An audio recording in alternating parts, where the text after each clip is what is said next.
Here we go. Hey Facebook, hey YouTube, Spotify, Pandora, everybody.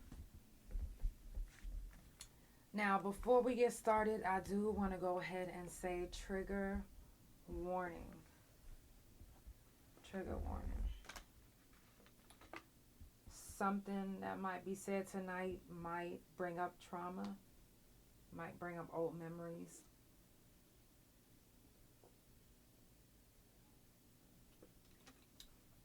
Might bring up tears.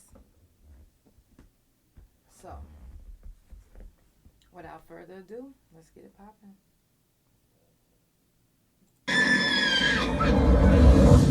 It's for the Couch Chronicles, where there ain't no fucking limits. Every Monday, Tuesday, Thursday, Friday from 8 Central Time. You don't never want to miss a couch. Trust me, it ain't no fucking limits. I said none. Period. Shout out to everybody that's tuned in. All my couch potatoes. Again, trigger warning.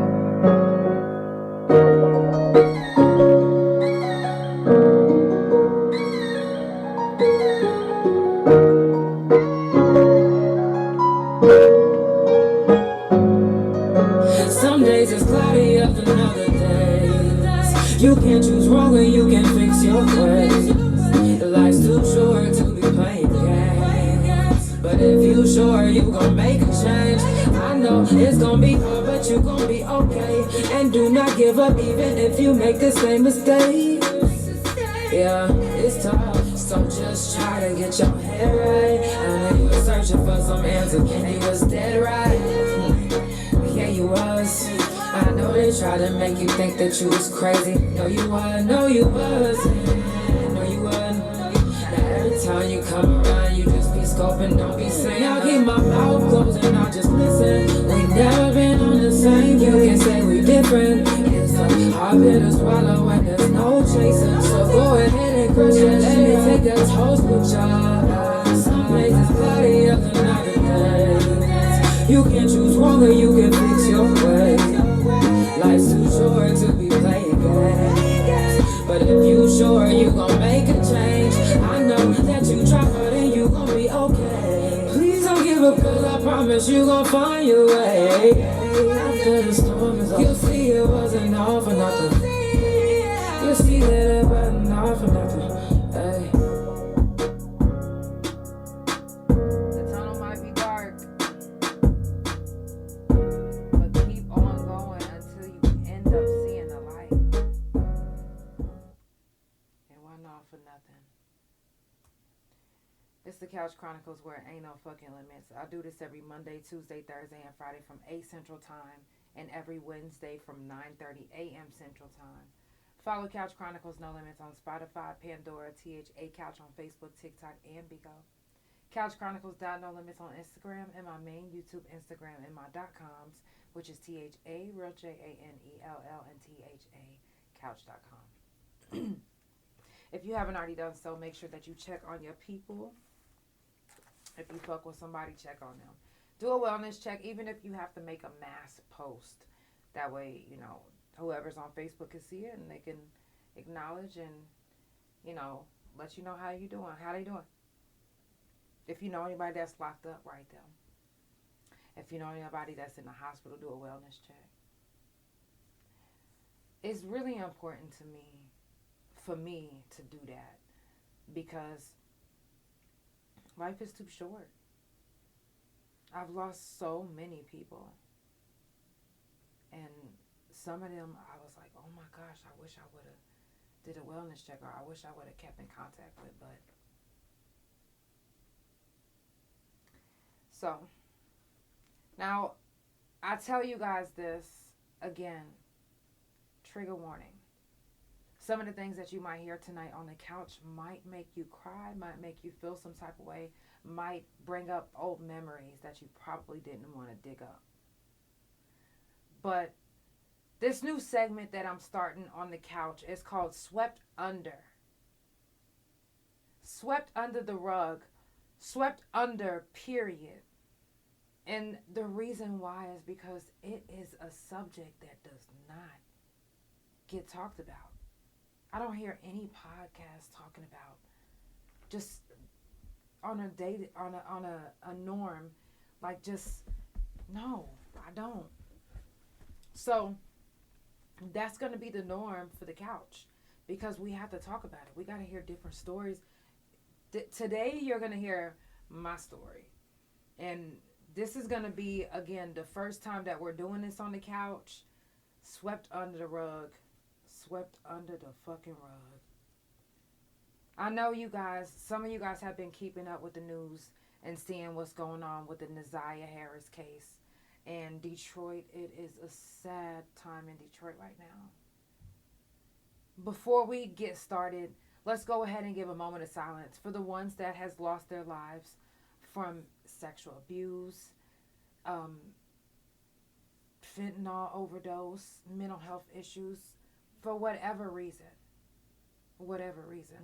If you guys have anything turned on, take a moment and give this moment to the people that you can remember that you've lost, or even the ones that you don't know that we've lost.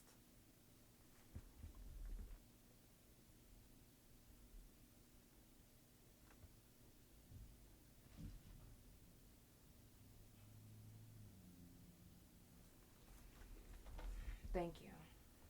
Now, we don't even know really if Naziah Harris is dead, but they did find bloody clothes but he, first of all, nobody has been found, and I'm praying that even though it looks like she might be dead, or I pray that she's alive, some way, somehow.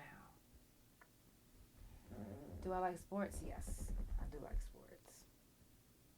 So I'm really praying that she is still alive and that she gets justice.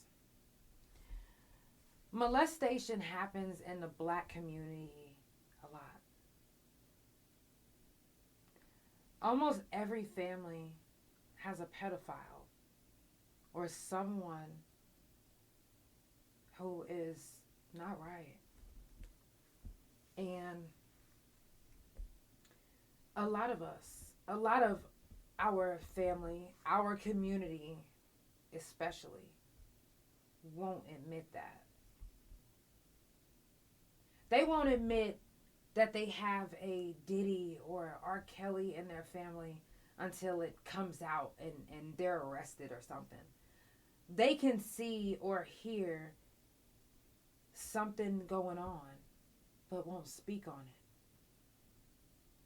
it.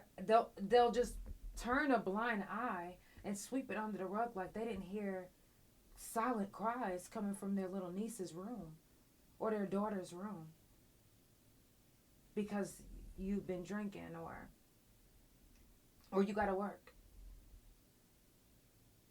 But now you're doing your daughter's laundry and you found blood in her panties, but you don't ask about it. You don't ask about it. She's 11. She's 10. She's 9.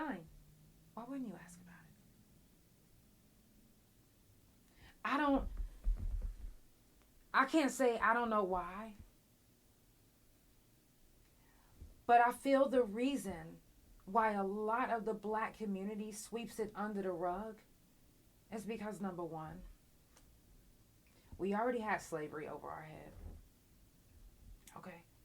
And a lot of the things that happened during slavery, it was not by choice. The slave owners degrading the men, fucking them in front of the whole everybody, the biggest person that's in there to show them that, hey, look what I did to your big bad black man. Degraded him in front of everybody. So now you have ancestors that have been raped, beaten, and even the men degraded, humiliated in front of the whole plantation. So later on down the line, when they end up having kids, they can't get this out of their head. So then they start acting on the sick things that happen to them or that they're having flashbacks about. And then it wouldn't even matter if it was your daughter, your niece. And then now you put that on your daughter, been molesting your daughter. And now when she gets older, she's fucked up. But then she doesn't say anything,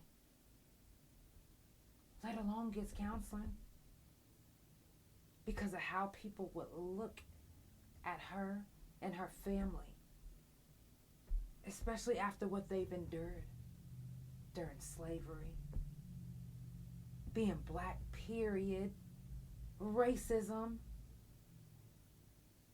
so many things, obstacles against us.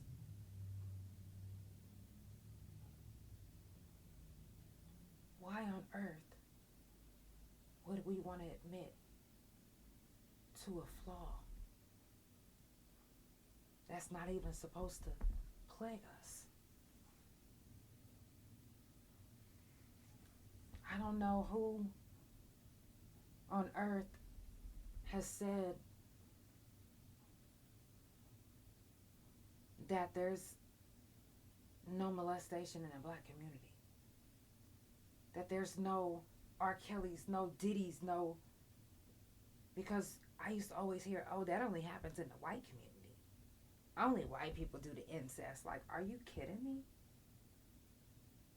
That is so not true. I'm getting such a migraine from this because I'm talking about trigger warning for y'all. This is a trigger warning for me.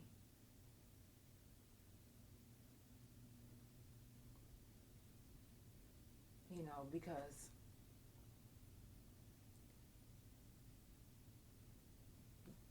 we need to be able to make everyone in our family, or just people in general, even if they're not in your family, if they can see you speak on what happened to you, how what happened to you was swept under the rug, that can help shape their future, that can help them be able to speak out. A lot of people are embarrassed. Do you think it's a good thing to be like, yo,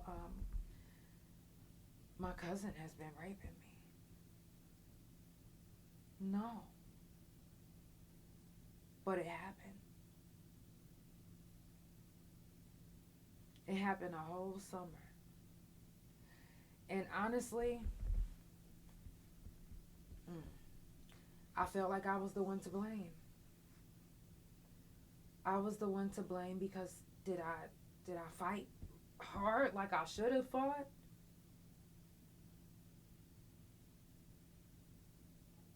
And the sick shit that he would say in my ear,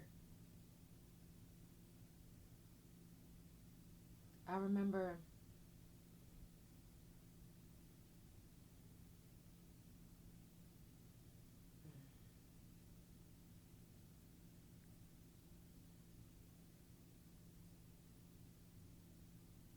this is the type of stuff that don't need to be swept under the rug. Because this is the type of stuff that's happening, whether we like to admit it or not.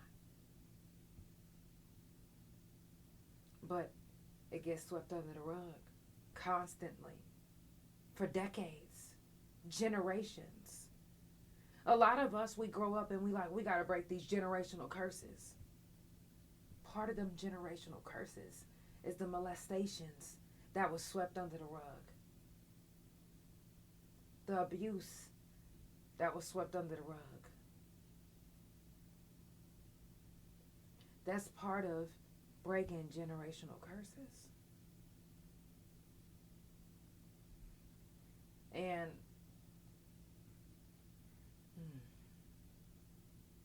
Although it is a tough subject to talk about, although it's very hard, it has to be talked about. Because if we don't start speaking out, it's going to be more generations that go on and on and on that keep doing the same thing, sweeping it right on under the rug. We've gotten to a point where we made it to where it's okay, and it's not. It's not okay. Thank you, Bree. It's not okay. It's not okay for your uncle to be looking at you sexually. It's not okay for your cousins to be, that's not okay. It's not okay for your brother to be grabbing at your titty and pinching your titty.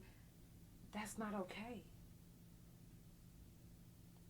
And it's definitely not okay for you to tell a family member and they make you like, girl, you lying. They steady want to say that you lying because they're in denial. They don't want to believe it. Who wants to believe that their favorite brother in the world is molesting their daughter? Who wants to believe that?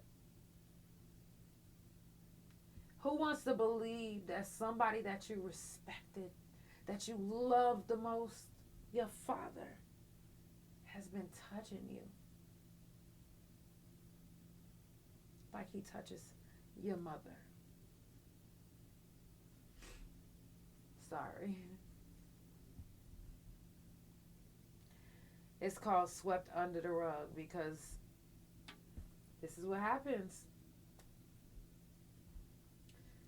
Shit like this happens and they sweep it under the rug. They sweep it right under the rug like it's okay. And then wonder how come their child grew up and is rebellious. Or some of them turned the wrong way and is very sexually active. Now they're selling their pussy. Now they can't stop fucking. Because it was put in their mind at a young age that it's okay. Because their dad was touching them. Their cousin was touching them. Their brother was touching them. Little boys get touched too. Don't think it's just little girls. Little boys are being taken advantage of in their own families right now. And told, you better suck it up. While their uncle is fucking them in the ass. But they gotta suck it up. They gotta be a man about it. And they can't say nothing. If you tell anybody, I'ma beat your ass. You young. Like, you can't whoop your uncle. Like, you can't whoop your father. They overpower you by so much. When you are a prisoner in your own home, by your own family members, and it's nobody you could tell, because you don't want to embarrass your family. You don't want to embarrass yourself. You don't want people to look at you wrong, because the first thing somebody says is, well, why did you stay? Why did I stay? Because this is my goddamn family. What do you mean, why did I stay? We like to hope that when it comes to family that everything works out.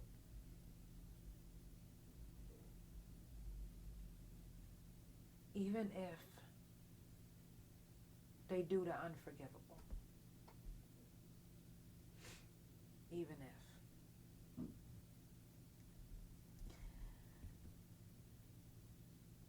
I remember my cousin came to visit for a summer. And at this time, my dad had already thought I was fast.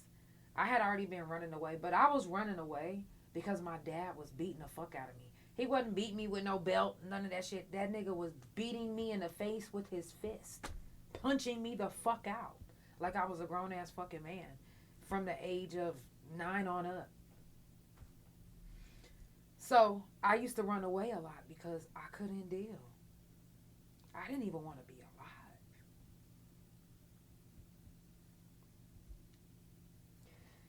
So I would run away a lot. And I didn't even give a fuck about what my dad thought about me or what they said in the streets if I went home with somebody because I needed to sleep on somebody's couch.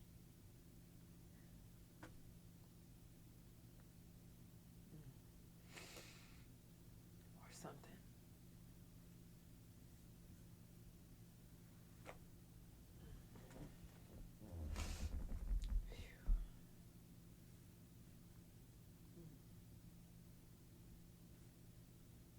I didn't really care.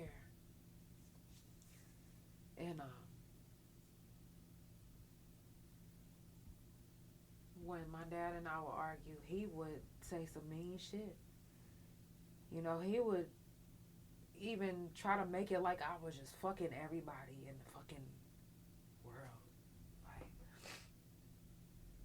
no, he wasn't a substance abuser. I love you too. He is just Trinidadian. And his mother, when I got older, he told me that it was because his mom was abusive. But, so, anyways. So I used to run away a lot, argue with my dad a lot. And the fact that when he used to beat me, sometimes to the point where I couldn't even go to school, that's what, number one, started me off to be a liar. Because I couldn't just be like, come to school with a black eye or a busted lip and be like, oh, my dad did it. No. Because one thing about the black family is we have to sweep that under the rug because nobody can know. We've already used to be slaves. They already look at us like we're the aggressor. So much over our head. And then we got to sweep this under the rug. We're taught to sweep things under the rug at a young age. So this has to be swept under the rug that my dad is beating the fuck out of me and running the church ministry.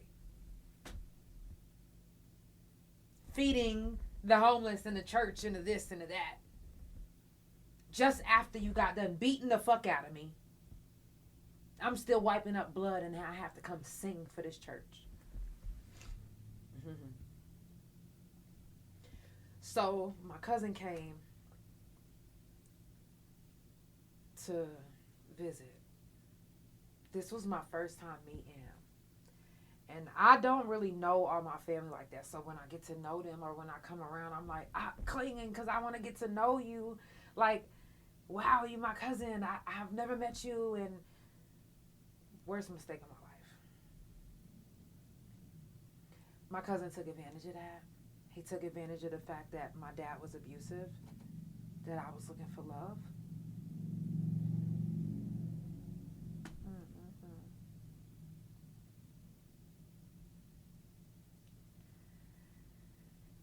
And the first time that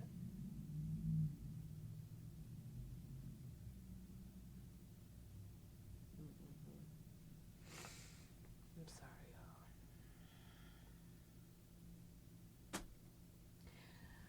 The first time that my cousin got into bed with me,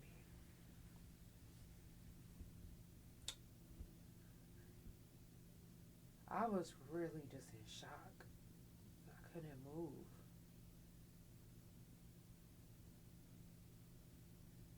I couldn't really believe it was happening.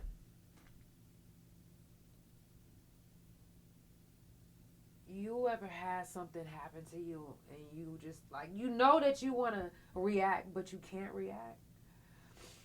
That's how I couldn't react. I was just shocked and stuck. So that made him think that it was okay.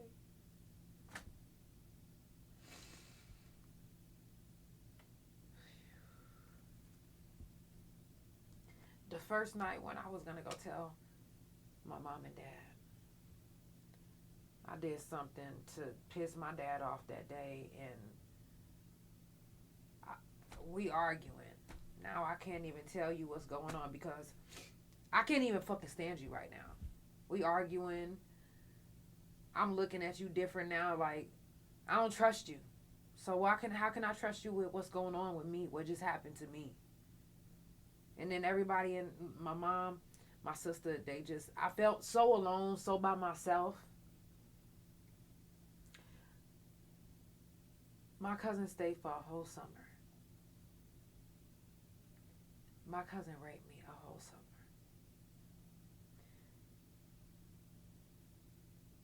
The last night that he raped me,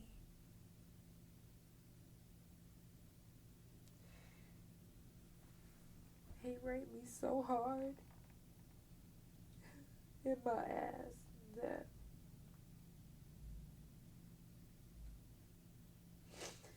when I sat in the tub,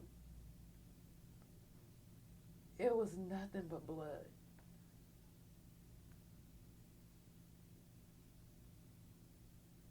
And I wouldn't come out the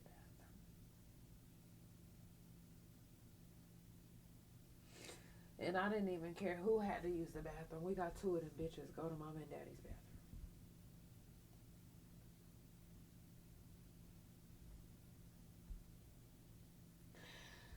And I'm not the only one this has happened to. It's other family besides my family. It's other people out there that this has happened to. And it just gets swept under the rug. Or you too stunned or scared to speak. Because your family already looks at you fucked up. Y'all don't get along.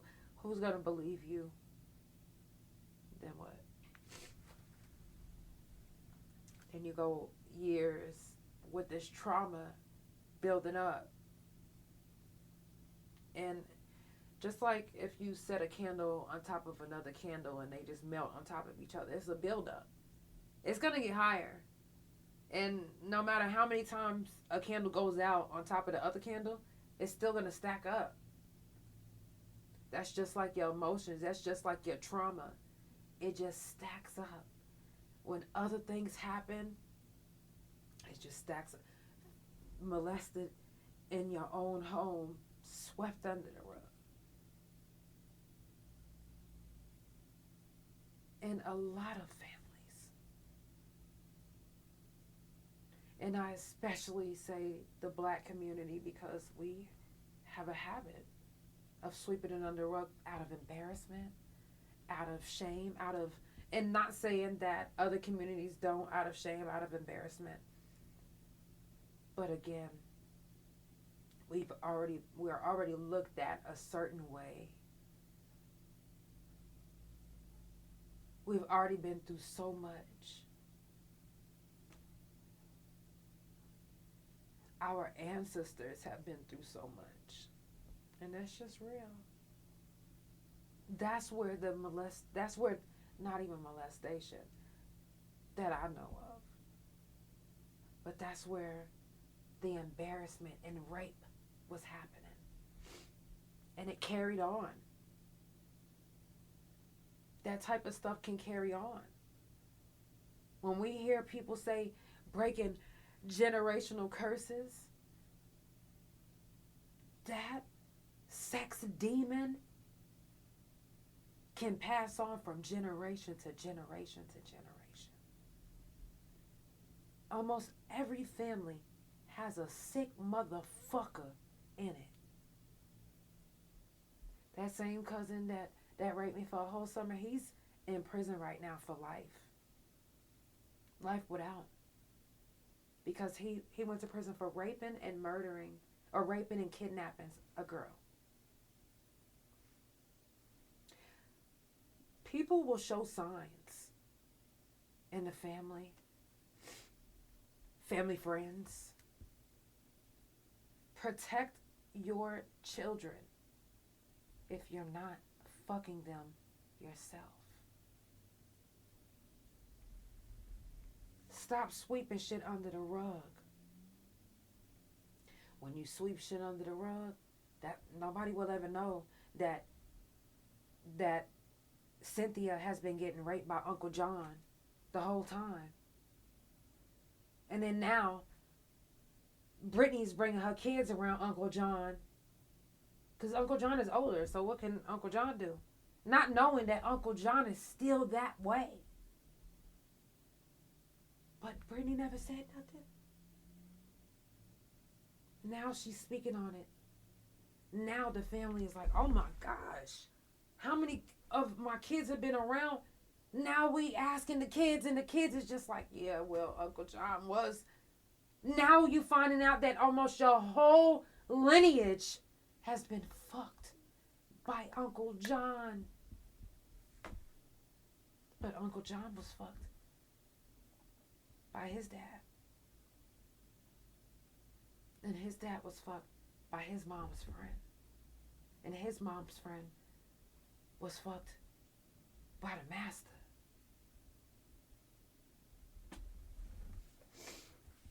Listen.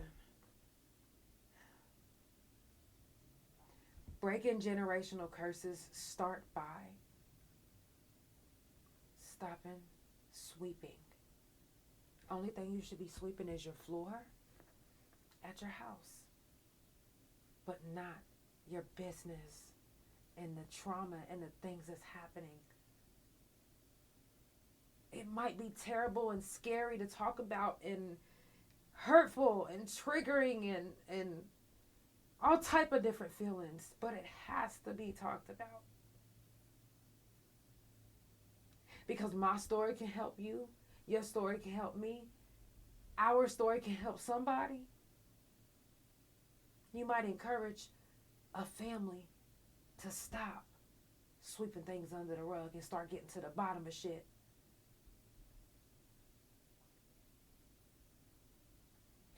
I see a lot of comments, a lot of men on Facebook talking about Naziah wasn't groomed.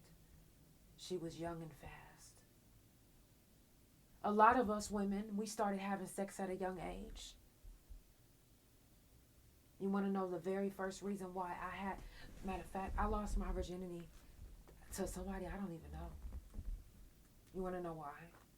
Because my father kept accusing me of having sex, and I wasn't even doing anything. And in my young mind, I was like, why is he putting this on me? Like, am I supposed to be doing this?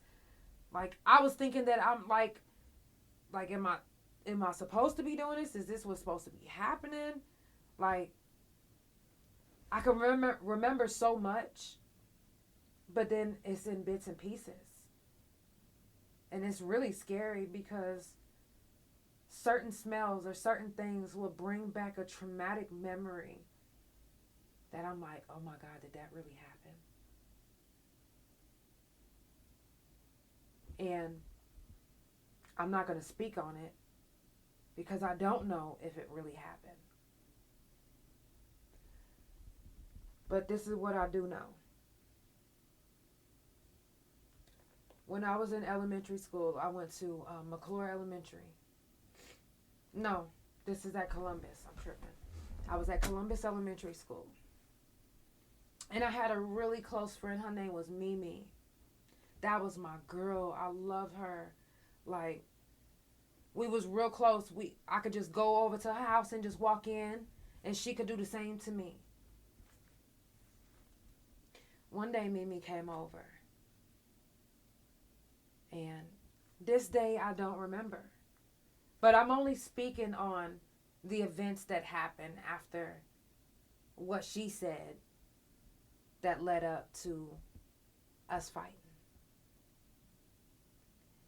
So mind you, I'm in elementary school, 5th grade. Fifth grade. We about to graduate this year because we in the 5th grade, whatever.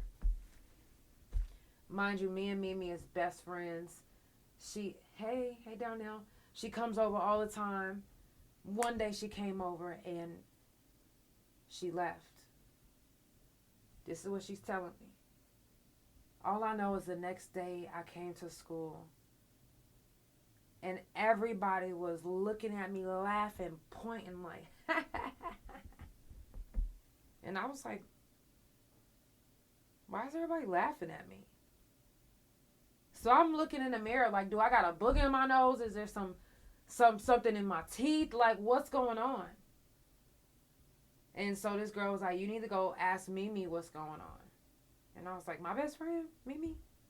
So I'm like, girl, what's, like, Mimi, what's happening? Why is everybody laughing at me? Let me in on the joke. I'm trying to laugh too. She said, yesterday I came over to your house and I seen your daddy trying to get on top of you. I said, what? What are you talking about? She said, you was in just a towel and he was trying to push you over the bed. I said, huh? I said, I don't remember that. Like, I don't know what you're talking about. And I genuinely, that's why I said, I don't remember. I don't know if it's true or not. I don't like to speak on it, but I'm speaking on it now because it's called swept under the rug. This was swept under the rug years ago. But this was a huge fight. Me and this girl fought all up and down the whole motherfucking schoolyard. We both got suspended. But they ended up bringing me back because I was like, why would she say that? I couldn't be her friend anymore. I couldn't understand why she would say that. Why would you're a young mind, we in the 5th grade, mind you. You go to the school and you tell everybody that you seen my father trying to get on top of me while I was in my towel, naked. So now everybody's laughing at me because they think that my dad raped me. It's a joke to them. It's funny. It's not funny to me. Because one, I don't remember that day at all. I don't. I couldn't tell you if it's true or if it's not. If Jesus was standing right in front of me right now and he was like, tell the truth, I wouldn't know what to say. Because I, honest, from the bottom of my heart, do not remember that day. I just remember fighting my best friend for telling everybody that. And when I got older, I looked for her. And I do this every time. Every time it comes up again. Every time I think about it again. I get in contact with her and I ask her again. I say, hey, you remember when we was little? And what you said? And you know what? Her story has never changed. Never. And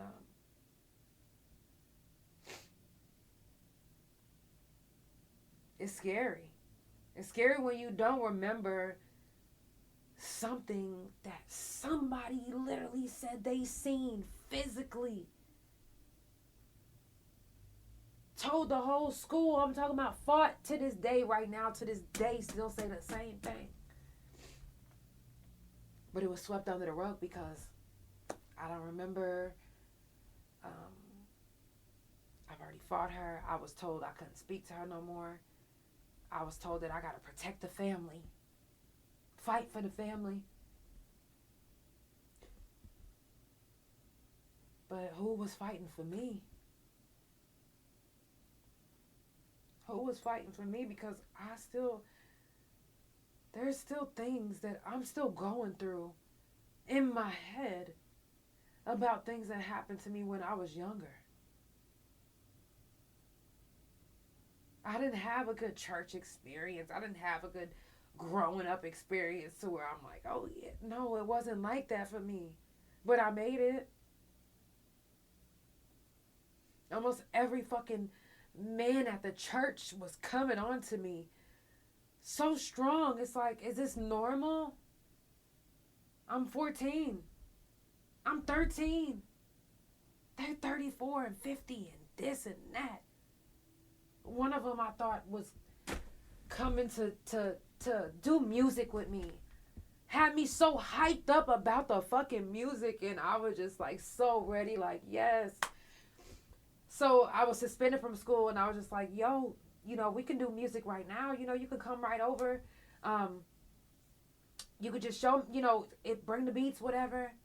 You know, this grown ass man came over and fucked me. Pressured me. I didn't know what to do. I was just like, oh, I mean.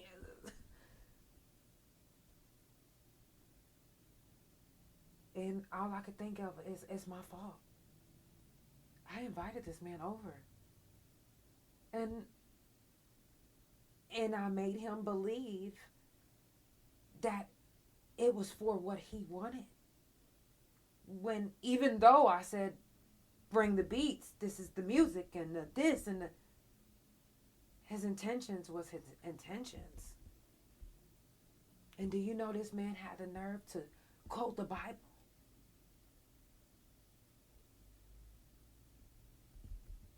This man had the nerve to quote the Bible. That shit just made me dizzy. I'm sure you could. You see how this eye look lazy? I got a migraine so bad from talking about this that I look like but it's, oh my gosh. This is tough. This is tougher than I thought to talk about. And I was thinking that I was going to be able to just tell you guys and let's talk about this because it got to be talked about. But I'm so glad that I'm talking about it. And guess what? I don't even care which one of my family members sees this and gets offended. I don't care anymore. I'm so sick and tired of holding on. I'm tired. And I know I'm not the only one. I know I'm not the only one. So let's let go. Let's let go of this trauma. Let's let go of the fucking. Let's make it okay to not fuck with the family members that fucked us over. We don't have to be okay. I can forgive you, but I don't have to fuck with you. I don't. And I'm not. Even after all of that. I even went to prison for shooting a man that raped me because I was so fucking sick. At that time, I was just so sick. It was just like everybody in my life was just taking whatever the fuck they wanted when it came to me. And I had to be so strong and act like everything was okay when it wasn't. And it wasn't. So by the time whenever I caught my case, it was like me taking my life back into my own hands. I know some people look at me as a hero, but I'm not a hero. I'm not. I just was tired. I was just so tired.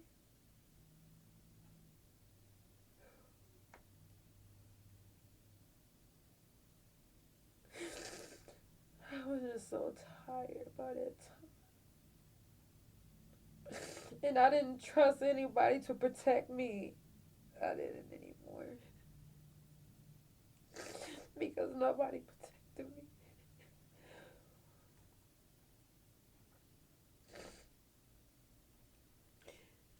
And my thing is this.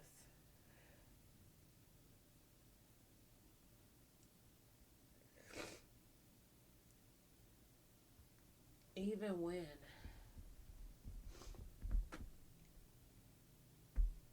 I spoke on anything that's happened to me, to my mom, to my dad, to my sister, nobody took me serious.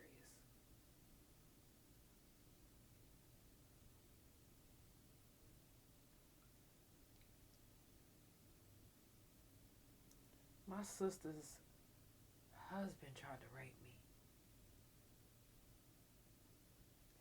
And I remember begging my sister not to marry him, not to even date him anymore.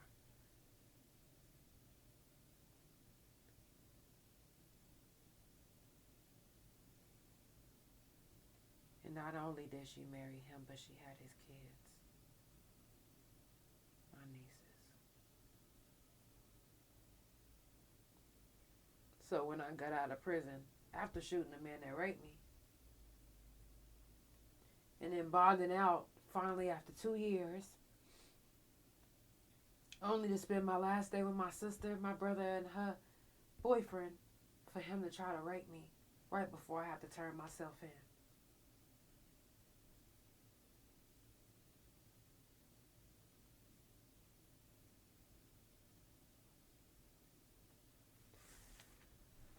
A lot of stuff gets swept under the rug. Why do you think part of the reason why my family and I aren't speaking now? It's hard things to admit. Now I got 2 nieces that don't even know what their father tried to do to me. And then they can't even talk to me because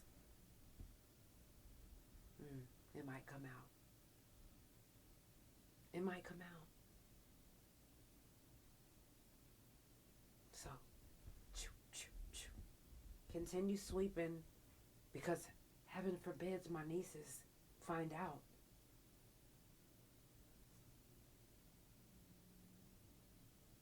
If you're just now tuning in, it's the Couch Chronicles, where it ain't no fucking limits. I do this every Monday, Tuesday, Wednesday, Thursday, and Friday. Every Monday, Tuesday, Thursday, and Friday from 8 Central Time, and every Wednesday from 9:30 a.m. Central Time. Follow Couch Chronicles No Limits on Spotify, Pandora, THA Couch on Facebook, TikTok, and Big O. Couch Chronicles No Limits on Instagram, and my main YouTube Instagram, and my .coms, which is ThaRealJanell and THACouch.com. You said, has anybody tried to hurt me after that? Since prison? No. If I physically, sexually, no. I was choked, kind of like, and it wasn't even an abusive situation. It just happened. And ain't that what everybody say? Oh, he just hit me one time, and no, he didn't just hit me one time. But that was the first time that. Yes, that was the first time that he choked me like that. But guess what? We're not together. I have a beautiful wife that makes sure that I'm taken care of. She's amazing. My support system is amazing. My cousins, Mary Marie, Keisha, Anton. Like I've been building slowly but surely with some of my cousins, like that I've been getting to know. Mary Marie, that's like my sister. Like that's my cousin, but that's my sister. Trisha, that's one of my favorite cousins. Like I'm trying to get to know my family, but again, I have some sick family members, and it's not just the guys, not just the boys, the girls too. I had one of my cousins call me, playing with her pussy. Telling me, cousin, I'm playing with my pussy right now. Like, I don't give a fuck about that shit. Bye. I had another cousin tell me, oh, well, we all come on to each other. No, y'all all come on to each other. I'm not coming on to y'all. I just seen a viral post today, a video of a brother and a sister. Stepbrother. They got the same daddy, but not the same mom. And the boy was hitting on the sister so hard. He like, nah, I could be with you. We ain't got the same mama. I could fuck with you. What you mean? She was like, no, that's nasty. That's disgusting. I'm telling you. And what's wild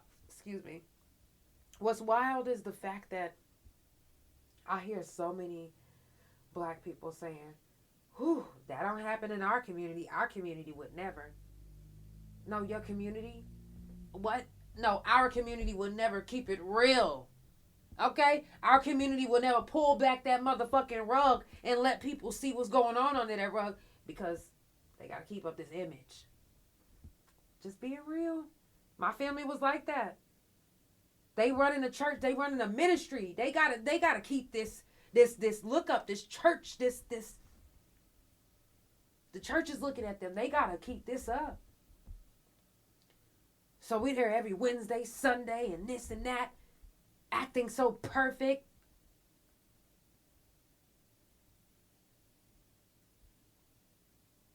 And it wasn't perfect at all. It wasn't. It was probably one of the worst. I don't know what was worse, my childhood or adulthood. Because I've had some crazy fucking things happen to me in adulthood. But I've had some wild things happen to me at a tender fucking age, starting at 9.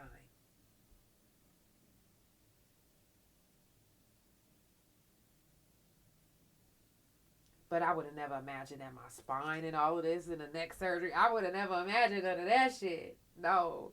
But I'll pick any of this any day over being physically and sexually abused. And having to become a liar. Because when you've been gaslit in your family, that makes you a liar. You're not telling the truth when you're sweeping things under the rug.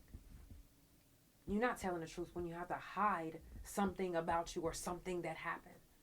That's not being truthful. You're not living in your truth. And a lot of us, we start doing this cleanse and we're like, yeah, we breaking generational curses and we starting to live in our truth. Well, living in your truth is admitting things that happen and working through it. Speaking up on it. Calling it out. And sometimes you got to do that. Sometimes the truth is ugly. Because the truth hurts. And then you do end up with that ugly cry. Because it hurts. You wasn't expecting Uncle Tommy to be molesting your daughter. This was your favorite uncle. You wasn't expecting your cousin to rape you the whole summer. I damn sure wasn't. I wasn't. Thank you, Dan.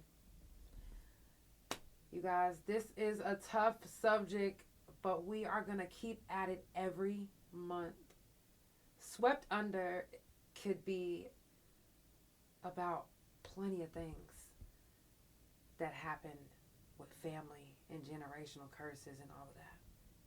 So don't think that it's always going to be about sexual abuse, but that's a lot of the things that are swept under the rug with these families. And no one wants to be real because everybody is ashamed or in denial. It's the Couch Chronicles where it ain't no fucking limits. I love you guys so much, and I will be back on tomorrow. I gotta get my energy back right. Take me a hot shower and go meditate. I needed that cleanse though. So when you do watch the couch, this is the therapy that you never knew you needed. It's definitely cleansing and therapeutic for me. I love the couch. I love the couch. Y'all, it's the Couch Chronicles where there ain't no fucking limits. Good night. I will see you tomorrow. Love you guys. Good night, Facebook. Good night, Dago. Love you.